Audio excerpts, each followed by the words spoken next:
ओम शांति। आइए सुनते हैं 2024 की शिव बाबा की ज्ञान मुरली और ईश्वरीय महावाक्य।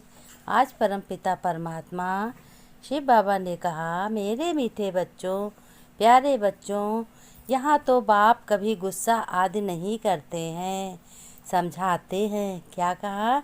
ईश्वर भगवान कभी अपने भक्तों से और अपने बच्चों से गुस्सा कभी नहीं करते हैं और समझाते हैं। मुरली से सारा सब समझाते हैं। बाबा ने कहा, अगर बाप को याद नहीं करेंगे तो विकर्म विनाश कैसे होंगे? अपना ही जन्म जन्मांतर के लिए नुकसान करोगे। विकर्म विनाश तो करने ही हैं। बाप तो समझा नहीं देते हैं कि याद की यात्रा पर अटेंशन दो, साथ साथ चक्र को बुद्धि में रखो कि हम देवी गुण धारण करो। याद है मुख्य बच्चों, षष्ठी चक्र की नॉलेज तो बहुत सिंपल है बच्चों। बाबा ने कहा, वह है सोर्स ऑफ इनकम, परंतु उनके साथ दैवी गुण भी धारण करने हैं। फिर बाबा ने कहा, छोटे बच्चों में भी आसुरी गुण होते हैं, लेकिन उन्हों को मारना बिल्कुल नहीं है और ही सीखते हैं। वहाँ सतयुग में तो सीखना नहीं होता है, वहाँ सब कुछ भरपूर होता है। यहाँ तो माँ बाप से बच्चे सब सीखते हैं। अल्फ को जान गए हो बच्चों, तो बेबादशाही ज़रूर मिलनी चाहिए। अपने को बच्चों अगर आत्मा समझ मुझ अपने बेहद के बाप को याद करो, इसमें है मेहनत। फिर बाबा ने कहा, तदबीर कराने वाला टीचर तो है, परंतु जिसकी तकदीर में नहीं है तो टीचर भी क्या कर सकता? अब जो पढ़ेगा नहीं तो उसके क्या कर सकता? कोई टीचर पढ़ा तो देगा नहीं, बता सकता है टीचर कि हाँ ये याद कर लो, वो याद कर लो। ऐसे याद करोगे तो तुम आगे पढ़ जाओगे, सब समझ में आ जाएगा। फिर बाबा ने कहा, ये बाप दादा दोनों इकट्ठे हैं। अब बाप दादा कैसे? ब्रह्मा बाबा और शिव बाबा दोनों इकट्ठे हैं। बाबा ने कहा, ढेर बच्चियों की को बहुत याद करते हैं। बच्चियां भी हैं, बच्चे भी हैं, बूढ़े भी हैं। बाप दादा के नाम पर शिव बाबा केयर ऑफ प्रजापिता ब्रह्मा है। इसको कहा जाता है वैरायटी, धर्मों का झाड़। वैरायटी, एक न मिले दूसरे से, हर एक की एक्टिविटी का पार्ट एक न मिले दूसरे से। ये बहुत गूढ़ बातें हैं बच्चों। अच्छी रीत पुरुषार्थ भी ज़रूर करो, टाइम वेस्ट नहीं करना चाहिए। स्कूल में टाइम वेस्ट करने से ना। फिर बाबा ने कहा, कर्म संन्यास नहीं है, परंतु बिल्कुल सहज योग है। राजयोग, कर्म योग, संन्यास जरूर है। हर कर्म करते हुए राजयोगी हो। देवताओं की आत्माएं कितनी पवित्र और चमत्कारी हैं। जब सोल पवित्र है तो तन भी निरोगी चीज पवित्र मिलता है। क्या प्राप्त किया है? बाबा ने कहा, जो उस मायावी धन पदार्थ अर्थात जो जरूर उनसे हो, उन्हों को जास्ती सुख शांति की प्राप्ति हुई, तभी तो उस धन पदार्थ को ठोकर मार दी।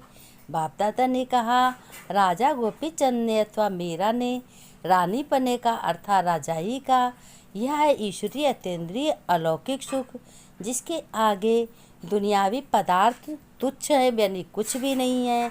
इस ज्ञान में पहले सहन करना पड़ता है। जितना सहन करेंगे उतना अंत में प्रभाव निकलेगा। बच्चों को सावधान भी किया, गफलत नहीं करो, उल्टा सुल्टा बोलो भी नहीं, शांति में रहो और बाप को बहुत प्रेम से याद करो। बाबा ने कहा, फिर बाबा ने कहा, धारणा में तुम्हें क्या करना है कि धारणा में। फिर बाबा ने प्रश्न में कहा, बच्चों को कौन सी एक याद रहे तो टाइम वेस्ट नहीं होगा। उत्तर में बाबा ने बताया, सुनो बच्चों, जो कुछ बच्चों को याद करने का टाइम हो, टाइम तो वेस्ट ना करें टाइम। उत्तर में बाबा ने बताया, ये संगम का समय है, बहुत ऊंची लॉटरी मिली है। लॉटरी कौन सी? यानी भगवान मिला, तुम भगवान के हो गए। लोग दुनिया वाले तरस रहे हैं, बाप हमें हीरे जैसा देवता बना रहे हैं। यह तुम्हें याद रहे तो कभी भी टाइम वेस्ट ना करें। यह नॉलेज सोर्स ऑफ इनकम है। इसलिए पढ़ाई कभी मिस ना हो। माया देह अभिमान में लाने की कोशिश करेगी, लेकिन तुम्हारा डायरेक्ट बाप से योग होगा तो समय भी सफल हो जाएगा और सुख शांति भी बहुत मिलेगी। बाबा ने कहा, बच्चों को यह तो बहुत मालूम है कि यह बाप है, इसमें डरने की कोई बात नहीं है। ये कोई साधु महात्मा नहीं है जो कोई बद्दुआ करेंगे या गुस्सा करेंगे। उन गुरुओं आदि में तो बहुत क्रोध होता है, तो उनसे मनुष्य डरते हैं, कहाँ शाप ना दे देवें। यहाँ कोई बात नहीं है, बच्चों को कभी डरने की बात नहीं है। बाप से डरते वह हैं जो खुद चंचल होते हैं। बाबा ने कहा कि ईश्वर अर्थ बीज बोने से वहाँ भविष्य जन्म जन्मांतर इनका बन जाना है। यह है गुप्त राज, प्रभु तो दाता है।